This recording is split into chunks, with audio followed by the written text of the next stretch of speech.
Coming up on Global Business, Number Crunch. We get behind the latest economic data. China's consumer prices remain stable in July, with CPI up 0.5% year on year, while the producer price index rose 3.5% year on year. APEC countdown. There are 100 days to go until the APEC Economic Leaders meeting on November 18th. The host city, Shenzhen, is ramping up preparations. And straight tensions. US President Donald Trump indicates intent to up the economic pressure on Iran as opposed to any new military offensive, saying the US is semi-negotiating, but Iran denies any direct talks with Washington.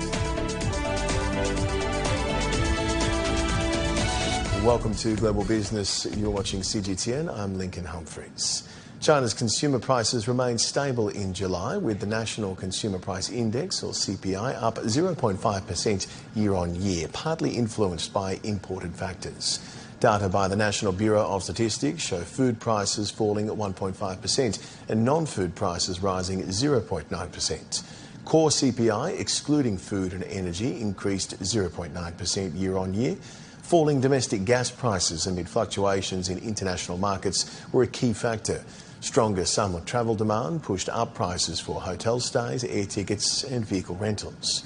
Meanwhile, the Producer Price Index, or PPI, rose 3.5% year on year in July, easing 0.6 percentage points from June, as stronger domestic demand in some sectors was partially tempered by imported and seasonal headwinds. China's summer box office continues to heat up, driven by a diverse lineup of domestic and imported films. Ticket sales have topped 8.5 billion yuan this summer, or $1.26 billion US dollars, bringing the year's total box office to more than 24 billion yuan. Over 120 films have been released this season, with daily box office exceeding 100 million yuan for a full month. Chinese action comedy Kung Fu Football dominated the charts, while Hollywood blockbuster Spider-Man: A New Day came in third. Cinema infrastructure in China has also continued to expand. By the end of July, China added more than 360 new theatres and more than 2,200 new screens, making movie-going more accessible. Let's turn our attention to Beijing's suburbs. As night falls, temperatures drop and the Sima Tai Great Wall becomes a major draw. Miyun district has turned the area into a summer destination, with night tours, water activities and live performances, attracting both local families and international travellers.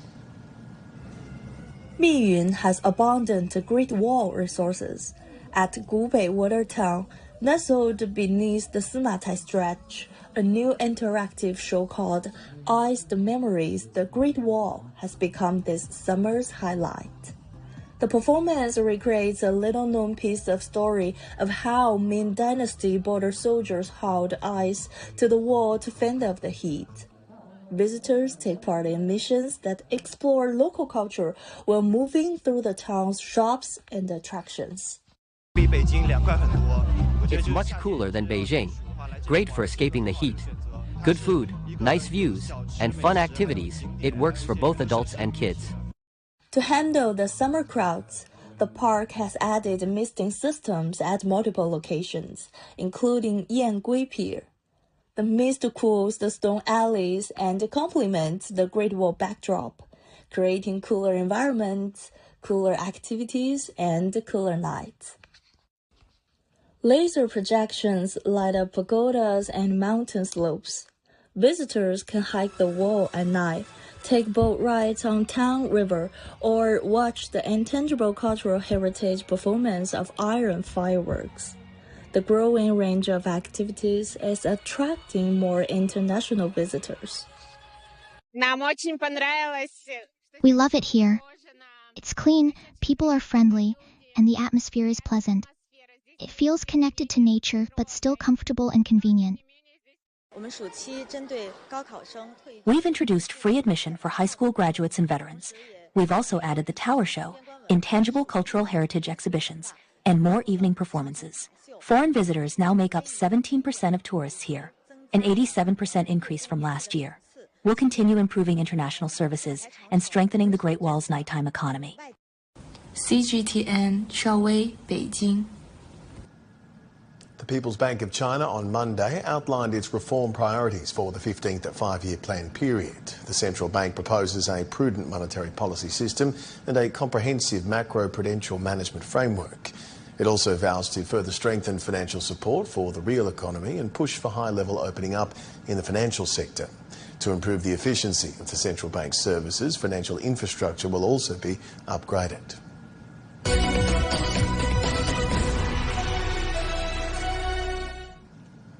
There are 100 days to go until the APEC Economic Leaders meeting on November 18th in Shenzhen.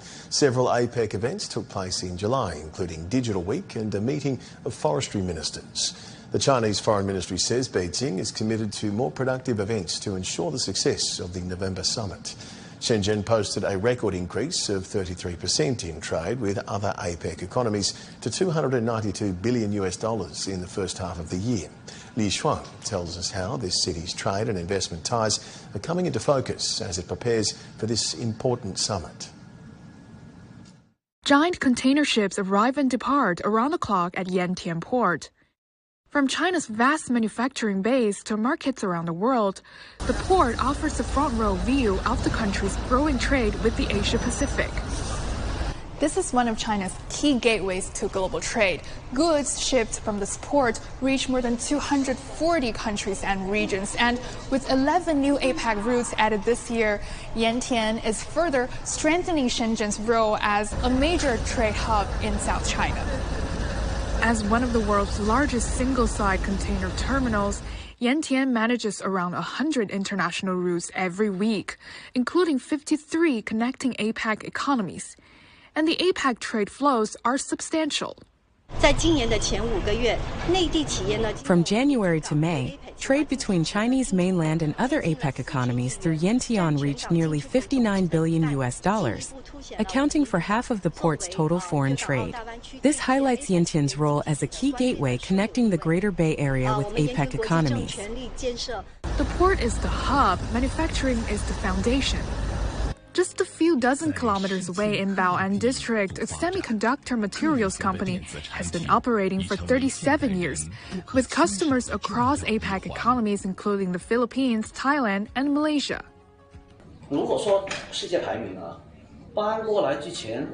Before we moved our factory to Bao'an, we ranked outside the global top 6. We've continued to move up since then. From talent to efficiency, we've benefited from the decision to build our business here. And the connection works both ways. Shenzhen is not only a gateway for Chinese companies to access overseas market, but a major destination for foreign investment. In the first half of this year, the city's actual use of foreign investment grew by more than half year-on-year. APEC economies accounted for more than 90% as a major source of investment. And with 3 months to go until the APEC leaders meeting, Shenzhen is preparing to feature that connection center stage. As a Shenzhen resident, I'm honored that the city is hosting the APEC leaders meeting. We hope our company can play a part and show the world that Shenzhen is home to many globally minded businesses. Li Shuang, CGTN, Shenzhen. APEC economic cooperation has yielded substantial results with important consensus and key documents adopted across a wide range of sectors.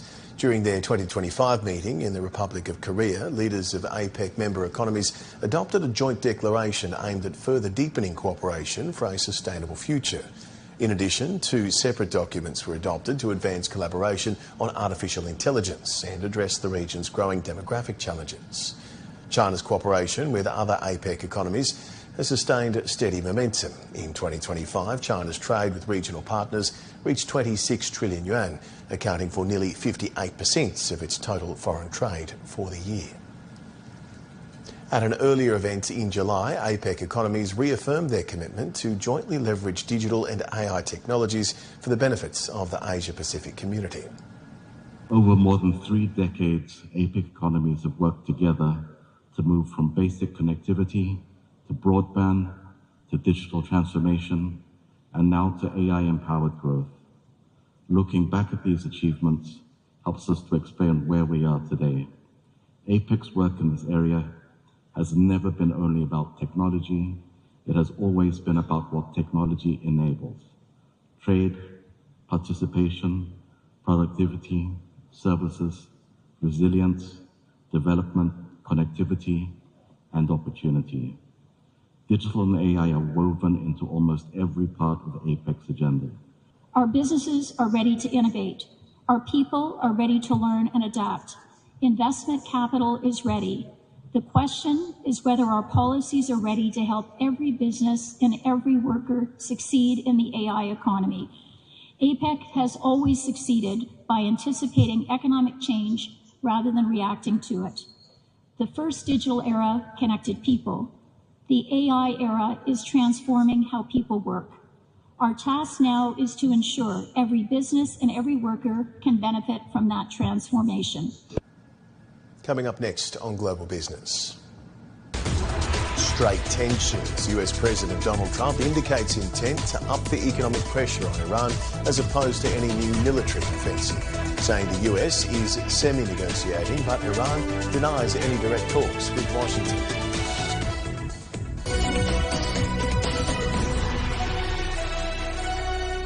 The world economy as we know it is about to change. Global business reports highlight emerging markets, developing countries, and dynamic sectors worldwide. We feature top analysts and newsmakers to provide perspectives on every facet of business. From an on-the-ground perspective, we provide you with balanced and objective assessments. Fast, sharp, and insightful. Global Business. Only on CGTN.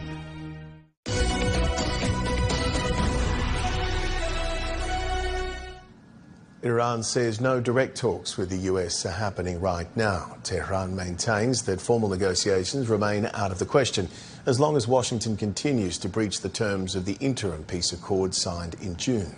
Iranian officials also report that a deal with Oman to define new shipping lanes in the Strait of Hormuz is in its final stages. Tehran has repeatedly stressed that the US must meet key conditions before the waterway can be reopened. Meanwhile, President Donald Trump claims the US is semi-negotiating with Iran, adding that he is prepared to intensify economic pressure rather than authorise a new military operation. Isan Kivani has more from Yazd. Iranian officials are insisting on their positions, and they may not mention the unprecedented economic pressure caused by U.S. blockades and sanctions, which are intensifying every day. But according to a number of independent economic analysts in Tehran, the country would not be able to resist such pressure for a long time. And in some segments of the administration, we now see salaries being paid with delays. The inflation rate for food has surpassed 110% in many provinces across Iran. So it can be expected that Iran would show flexibility in return for the blockade being lifted. The foreign ministry spokesperson touched on this point today during his weekly presser. Ismail Baghai said the Strait of Hormuz will not reopen as long as the U.S. maintains its naval blockade against Iran. As negotiations over a peace deal between the US and Iran stall, hopes for the reopening of the Strait of Hormuz are fading, pushing oil prices back onto a growth trajectory. Sina Azodi, Assistant Professor of Middle East Politics at George Washington University, believes the Strait of Hormuz is a key issue in the negotiations. Without having an agreement, explicit arrangement for the passage of ships through the Strait of Hormuz, we cannot have a permanent solution to the war. If you may recall, the reason that the Iranians started attacking ships in the Strait of Hormuz after the Memorandum of Understanding was that the language of MOU was quite vague, that paragraph 5 that addressed the issue of Strait of Hormuz. And Iranians believe that the American side is trying to motivate the ships to sail through the southern shipping lane, which is through the Omani waters. This is why they didn't want to lose their strategic asset, and they started attacking ships. So I guess I think it is not a peace deal in itself, but it is an instrumental part of the permanent end to hostilities. And if Tehran demands compensation for war damages, right, is that a negotiating position or just a non-starter? Well, for the Iranian side, of course, it's a non-starter, but how those reparations will be implemented is the question. Some people have suggested that the investment fund, that $300 billion investment fund, was in a way reparations to Iran. But I don't believe that the United States would explicitly agree to pay Iranians reparations. Pressing on now to some other headlines we are tracking for you this hour. Corporate bankruptcies in Japan exceeded 1,000 for the second consecutive month in July, according to a survey by a credit research firm cited by local media. The persistently high number of failures is attributed to ongoing labour shortages and rising prices, which continue to squeeze smaller businesses. The South Australian state government has announced a major inquiry into artificial intelligence. The investigation will look at both the economic and social opportunities AI brings, as well as the policies and regulations needed to govern this fast-growing technology. And investor morale in the Eurozone has turned positive for the first time since February. The Centix index climbed to 0.9 points in August, up from negative 3.1 in July. That marks 4 straight months of improvements. A pick-up in current economic conditions, paired with steady confidence that the recovery is on track, has driven the rebound.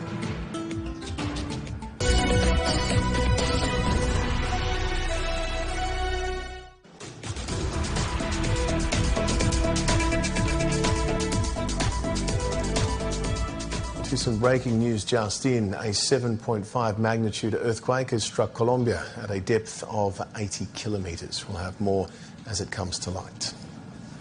A predicted record strength Super El Nino is intensifying across the Pacific and could stretch into early next year. It threatens severe droughts, floods and disrupted harvests, deepening food insecurity for millions worldwide. The impact is already being felt in Thailand, one of the world's biggest rice exporters. Dusida Sakao reports from Nakhon Pathom.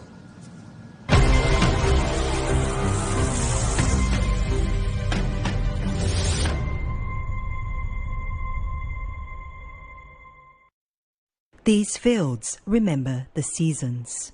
This farmer remembers better days.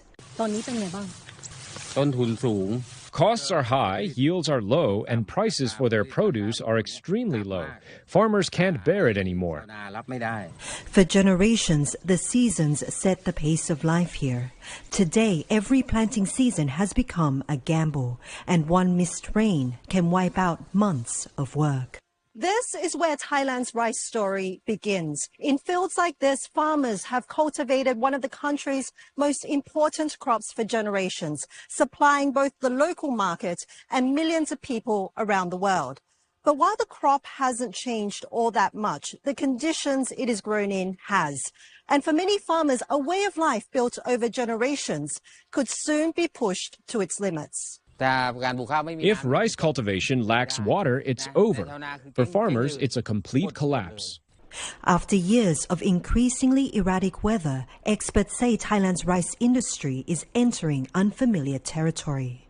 Meteorologists are warning that a super El Nino could bring even hotter temperatures and prolonged dry spells across Southeast Asia. The last major El Nino left reservoirs depleted, fields parched and yields falling. But a super El Nino could push agriculture to a dangerous tipping point. A doomsday scenario that could hit production, exports and rural incomes all at once.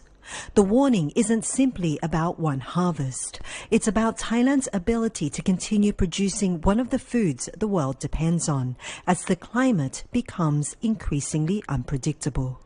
Super El Nino is expected to be unprecedented in severity. We estimate that the agricultural sector and production alone will suffer losses of approximately 62 billion baht, $1.84 billion. We estimate that approximately 5.4 million tons of unmilled rice will be lost from the system. That annual reduction of around 15% is changing how Thailand thinks about food security. The challenge isn't simply growing rice anymore, it's growing rice with less water. Inside this research center, scientists are racing against a changing climate, developing drought-resistant rice varieties capable of surviving longer dry spells while maintaining yields. Using decades of breeding and genetic research, they're searching for rice that can survive a future where drought may become the norm rather than the exception. If the Super El Nino is as severe as we predict, it will definitely have an impact on food security. Water Saver Rice is a project we've been working on for almost 10 years now. It's taken a long time because we started by searching for the gene in collaboration with the University of Sheffield and with partners in China. Water Saver Rice uses 20 or 30% less water than regular rice.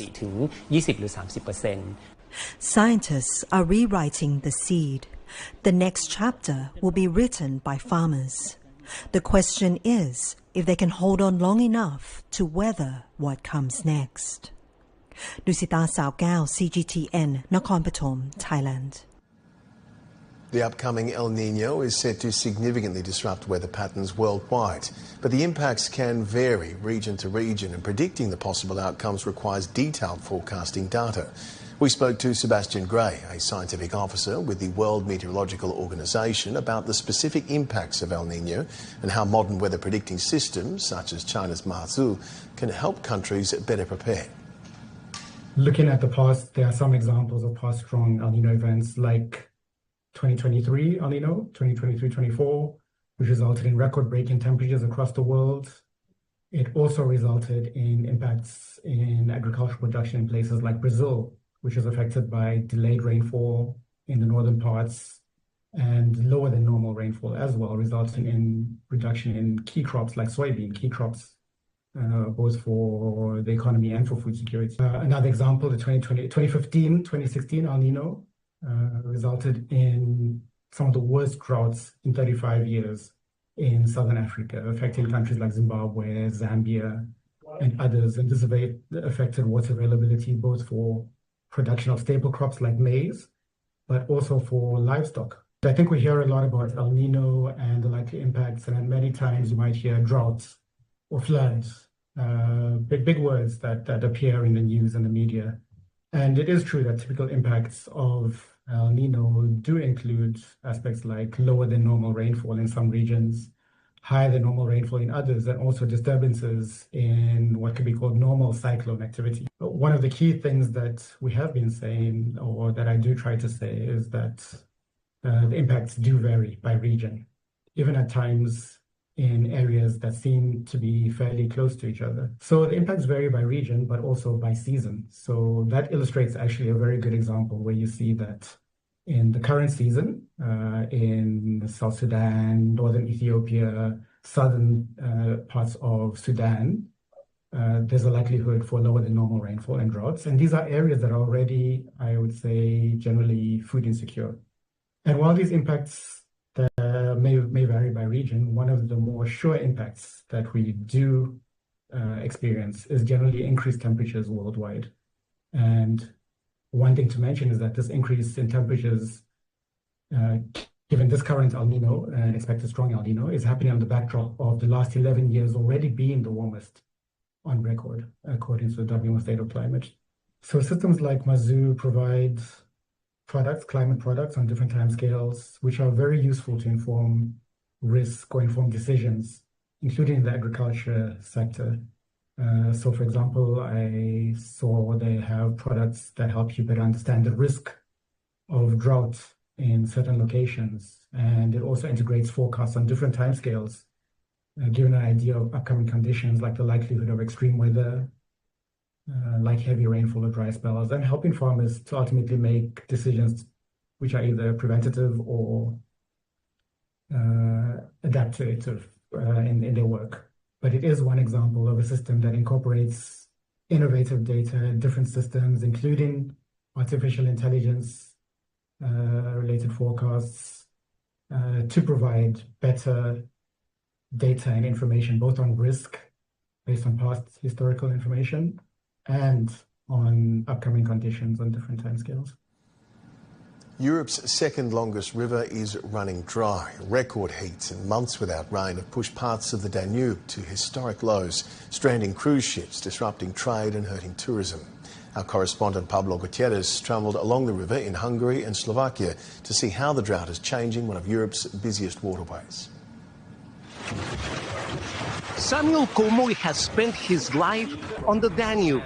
Today, the captain of the Thetis guides us past Hungary's parliament along a river he knows better than most. But this summer, he says, he is navigating in unfamiliar waters. In this year, there was very few rain, and not only in Hungary it was not raining because it doesn't matter, but in Austria, Germany, the Czech Republic, so all the places from where the Danube collects the water and brings here. The Danube stretches nearly 2,900 kilometers from Germany's Black Forest to the Black Sea. Months of drought have left large sections too shallow for many vessels. Near Gellerhill in Budapest, Samuel points to a landmark that locals have feared for centuries, the Hunger Rock. It rises only when the river falls to extreme levels. So when the rock comes out from the water, then the hunger comes, because then it's very little water in the Danube and also very little water on the fields. The warning reaches far beyond Budapest. International cruise ships that normally sail through the Danube now sit tight to the docks. Passengers finish parts of their journey by bus. 70 kilometers north of Budapest, in Esztergom, 2 international cruise ships remain docked. River cruises bring around 600,000 visitors to Budapest and Hungary each year. With bookings down, towns that rely on these type of tourists will suffer and could lose millions of dollars. Upstream in Moche, Slovakia, people now walk where ships once passed. Among them is Esther, visiting from Vienna. We don't see the boats, the cruise ships here, so it's sad. Commercial cargo vessels also wait for the river level to rise.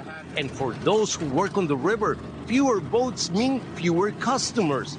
Janos has operated a ferry and a floating restaurant for 26 years near Lupa Island in Hungary. He says the river has become difficult to navigate. You need to be very cautious. The river is full of reefs. If you don't know exactly where to go, you will run aground and destroy your boat. Back in Budapest, Samuel watches the depth meter. Near the Hungarian parliament, it reads just 0.7, when it should be more than 7 meters. Until the waters rise again, he can go no further. Pablo Gutierrez, CGTN, along the Danube River in Hungary. That is all we have for this edition of Global Business. I'm Lincoln Humphreys in Beijing. You've been excellent company. See you next time. Goodbye for now.